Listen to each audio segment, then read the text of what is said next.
대표님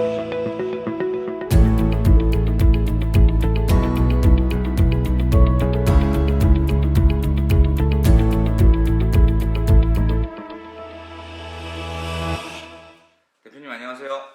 네, 안녕하십니까. 내장공사 Q&A를 진행하려고 합니다. 네. 예비 건축주분들이 질문하신 내용인데요. 네. 석고보드를 두 장으로 마감하는 이유에 대해서 석고보드를 한 장하고 일반 미송합판으로 하면 안 되냐 뭐 이렇게 물어보시는 분들도 있고, 아니면 합판으로 한 장으로 하면 안 되냐 이렇게 물어보시는 분들이 있더라고요. 네. 꼭 왜 석고보드 두 장으로 하는지. 그거는 이제 어떻게 보면 금액적인 부분이 제일 크죠. 이 벽체를 이제 면으로 이렇게 만드는 작업이 이제 석고보드나 합판을 이제 치부하는 그런 이제 공정인데, 면을 만드는 그 부재 중에서 사실 어떻게 보면 석고보드가 이제 제일 저렴하죠. 그래서 이제 목조주택 같은 경우에는 새끼둥이라 해서 스터드가 이제 한 40cm 간격으로 이제 서고, 거기에 이제 석고를 한 번만 치면은 티수가 얇다 보니까 이게 사람이 치거나 힘이 이제 가해지면 부러질 수 있는 그런 상황들이 발생을 하거든요. 함몰될 수도 있고. 네네. 두 분을 치게 되면 훨씬 이제 그 강도가 뛰어나기 때문에 이제 두 분을 시공하는 거고, 문제는 이제 석고를 벽에 이제 두 분을 쳤으면 뭔가를 이렇게 걸 때 그 기둥 자리에 걸지 않으면 피스가 이제 힘이 생기질 않겠죠. 그래서 이제 그런 부분들은 이제 미리 이제 그 협의를 해서 이제 벽체 보강, 합판 보강을 하든지 이제 그런 작업을 이제 진행해가지고 하시면 됩니다. 가벼운 액자 정도는 석고보드 피스를 받고 거시면 되고, TV 정도를 걸겠다 그러면 그때는 보강 미리 말씀해서 난 벽걸이 TV 걸어야 된다 그러면 보강하시고 뭐 해야 됩니다. 구조적으로 제일 좋은 거는 합판을 한번 치고 그 합판 위에 이제 도배 마감이 되지 않으니 그 위에 이제 석고보드를 한 번 더 치는 게 구조적으로는 제일 이제 그렇죠. 좋은 방법이죠. 똑같은 석고보드 두께로 합판 놓으면은 합판 두께가 7.5T 3부 합판 그 정도로 올라가야면 아무래도 제일 좋겠죠. 근데 그러면 전체를 집을 다 돌리면 엄청 비용이 상승하죠. 그죠. 비용 부분도 많이 상승하고 이제 저희 이제 합판이 지금은 이제 굉장히 좀 잘 나오는 편이거든요. 이제 그 포름알데히드 그 함량을 이제 나타내는 그 수치들이 지금은 이제 기준치 이하로 이제 내려와야 되거든요. 이재로 합판들이 이제 좀 많이 나오기는 하는데, 친환경 합판인 거죠. 네네. 근데 그럼에도 불구하고 본드들을 붙여가지고 만드는 제품이다 보니까 현장에서 이거를 이제 시공을 해놓으면은 이 문을 닫아놓은 상태에서 열고 들어오면 이제 눈이 좀 따가운 느낌들이 아무래도 좀 많이 나죠. 그래서 석고보드 두 장을 마감하면은 금액적인 부분이 크고, 그걸 알고 계시고 이제 합판으로 다 하면 분명히 아무래도 본드 냄새도 많이 나고 이런 여러 가지 측면이 있다고 생각하시면 될 것 같습니다.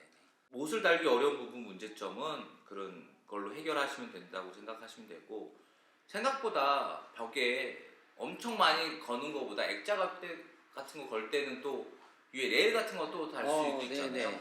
또 저기 뭐 우리가 이제 흔히 이제 지금은 몰딩을 많이 이렇게 이제 돋보이게 하지 않는 그런 형태로 이제 인테리어 마감 작업을 많이 하거든요. 천장하고 벽하고 만나는 데는 이제 마이너스 몰딩이라 해가지고 몰딩 자체를 이제 마이너스로 숨겨요, 이렇게. 그죠. 그 마이너스 몰딩에 이제 액자 몰딩을 걸 수 있는 그런 부재들이 또 있거든요. 예전에는 몰딩을 그 유럽의 몰딩처럼 이렇게 했는데, 그런 데다가 액자 몰딩을 넣어서 와이어를 내려가지고 액자 같은 걸 거시는 게 훨씬 나을 수도 있으니까, 그리고 벽에 많이 걸지 않는 거를 추천드립니다. 저희가 이제 그 인테리어 미팅이나 이제 하게 되면은 보통 이제 도면이 나오고 벽면이 이제 만들어지면 이제 건축주분께서 이제 여기는 뭘 놓을 거다라고 이제 보통 지정을 해주시거든요.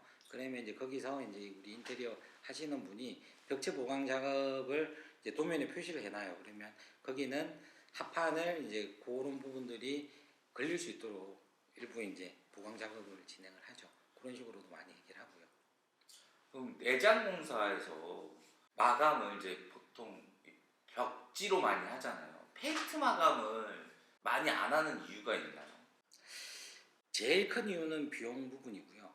비용이 훨씬 페인트 마감이 네, 도배보다는 두세 배 이상 많이 들어요.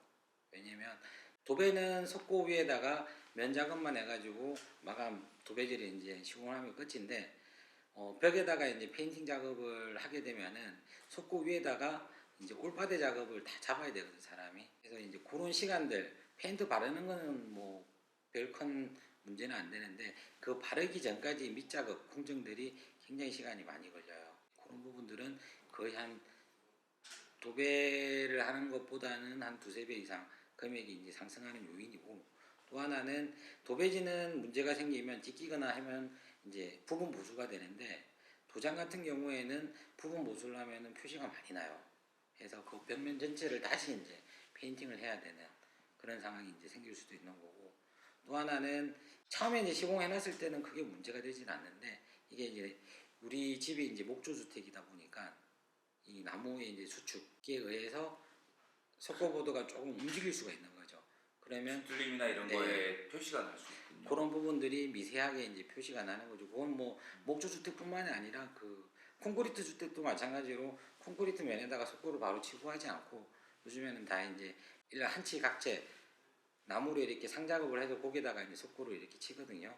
근데 그 한치 각재도 나무다 보니까 걔네들이 이제 또 변형을 일으키죠. 그러면 어쩔 수 없이 편편했던 게 이제 줄이 생기거나 뭐 그런 상황이거든요. 저희 사무실도 마찬가지로 이제 페인팅 작업을 했는데 저렇게 줄이 안 보이는 부분들이 시간이 지나면서 조금 더 선명해지거나 뭐 그런 현상들이 이제 생기는 거죠. 그리고 이제 코너 부위나 이런 데는 따로 이제 페인팅은 마감제가 없이 다 페인트로 이제 돌기 때문에 이게 이제 집에서는 청소기도 이제 이렇게 끌고 다녀야 되고 물건도 이제 날라야 되고 하다 보면 코너가 이제 또 이렇게 찍히거나 기스가 나거나 네, 그런 상황들이 파지거나 생기죠. 이럴 네. 수 있죠. 참고로 하나 더 말씀드리면 생각보다 벽지가 방풍 기능도 있고 습기도 좀 머금고 뭐 이런 보온재 기능도 좀 더 네, 하는 그런 것 것도 같더라고요. 있고 뭐 단점도 뭐 물론 있죠. 네, 있을 수 저희가 시공하는 게 보통 실크 벽체라 해가지고 말이 이제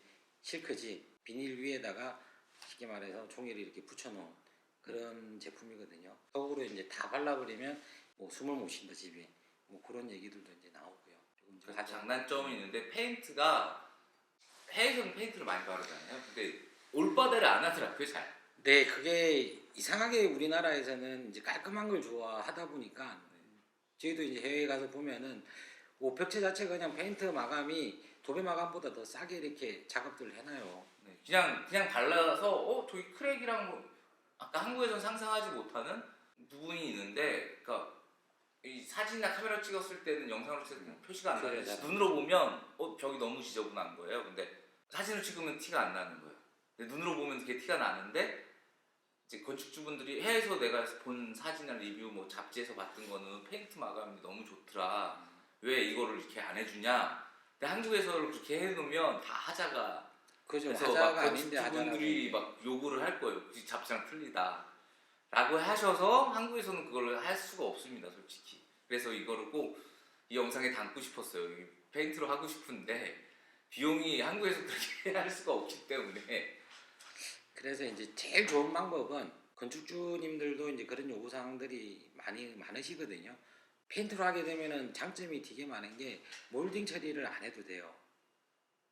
그렇죠. 네, 왜냐면 다 이제 도장으로 마감이 떨어지니까 따로 이제 몰딩이 들어갈 필요가 없거든요. 그러면 이게 이제 딱 다 해놓고 나서 보면은 굉장히 깔끔해요. 뭐 선들이 뭐 지저분하지 않고 딱 선이 하나씩 이렇게 딱딱 나오니까 굉장히 이제 깔끔한 맛들이 있거든요. 근데 이제 그렇게 하기에는 비용이 너무 많이 드니까 어쩔 수 없이 이제 도배로 하는데, 그래도 페인트를 하고 싶다 그러면은 그 도배지 위에 이제 워싱 페인트를 해가지고 바르는 페인트들이 있거든요. 그래서 도배를 한 2, 3년 쓰시다가 지루하면 도배지 위에다가 이제 페인트를 칠하면 굉장히 깨끗하게 나와요. 제가 지금 그렇게 쓰고 있습니다. 네네. 그래서 내장 마감은 두 가지인데 보통 한국에서는 제일 많이 쓰는 거는 도배. 그다음에 페인트는 그 도배를 뜯어내지 않고 그냥 페인트 처리를 하시는 게 제일 좋습니다. 그리고 다른 마감 소재가 있어요. 뭐 파벽돌도 있고, 그다음에 그게 뭐죠? 요즘 뭐 많이 하는 이제 포인트로 잡는 건 뭐 템바보드도 있을 수 있고요. 뭐 많은 소재가 있는데 뭐 나무로도 되는 것도 네. 있잖아요. 뭐 오래된 이제 나무도 있고, 네, 고제도 있고, 뭐 고제도 노가도 있고, 있고. 근데 그런 것들은 실제로 어떤 인테리어의 소재지 전체 그렇죠. 마감은 아닌 거죠, 대표님? 포인트죠. 포인트죠. 그러니까 포인트는 마감이라고 볼 수가 없어요. 그래서 이거는 내장공사에서 나는 전체를 원목으로 돌렸다고 하시는 분들은 생각보다 대표님 그런 건 권하지는 않죠. 네. 나무가 뭐 정확한 데이터인지는 모르겠는데 전체 마감재 20%가 넘어가 버리면 굉장히 좀 올드하다라는 느낌을 좀 많이 준다고 합니다. 예. 저도 그렇게 생각하는 게 예를 들어 저희 허리선 정도로 뭐 나무를 쫙 까는 경우가 있는데 그게 별로 이렇게 좋지는 않은 것 같아요. 그러니까 어떤 포인트로 가는 게 아니면 그죠. 뭐 귀여운데 나무가 진짜 좋으신 분들은 제가 보기에는 그 이제 한 집에 이제 한 실을 기준으로 해가지고 문 닫으면 보이지 않는 공간, 그 서재 안쪽을 정도? 네, 그렇게 서재. 꾸미든지 아니면 뭐 다락방 공간이 있으면 다락방 공간을 그렇게 꾸미시든지 뭐 그런 이제 특별한 공간을 연출하시는 게 좀 눈이 덜 필요할 것 같아요, 제가 보기에. 그렇죠. 뭐 화장실에 제일 많이 쓰이는 향이 좋은 나무 있잖아요. 네, 히노키를 뭐 꾸민다든지 아니면 어차피 바닥이 강화마루 오잖아요. 네, 강화마루를 쓰니까 천장을 마루 이제 나무로 쓰고 뭐 이런 포인트가 되면 좋은데 전체가 나무면 생각보다 되게 귀국산장 같은 느낌이 날 수도 있습니다. 그죠. 이게. 찜질방 느낌이 네. 좀 나고요. 그래서 그런 소재를 권하지는 않는데 만약 진짜 원하시면 상담을 되게 많이 해보세요. 왜냐면 전문가들한테 상담을 받아보시고 내장 마감 소재를 결정하시는 게 좋은데 그래도 집이 넓어 보이고 하려면 이건 좀 바닥은 어둡고 아니면 천장이 조금 어두운 계통이 좀 살짝씩 들어가고 벽면은 좀 화이트 계통이 그래서 좀 집이 좀 더 넓어 보이는 효과가 네. 있으니까 그래서 뭐 다른 소재는 왜 얘기 안 해주냐 이게 아니고 다른 소재가 많은데 그게 포인트라면 그거는 소재가 아니고 그냥 그거는 디자인 측면이라고 보셔야 그렇죠. 될 것 같습니다. 대표님 오늘도 감사합니다. 네, 감사합니다.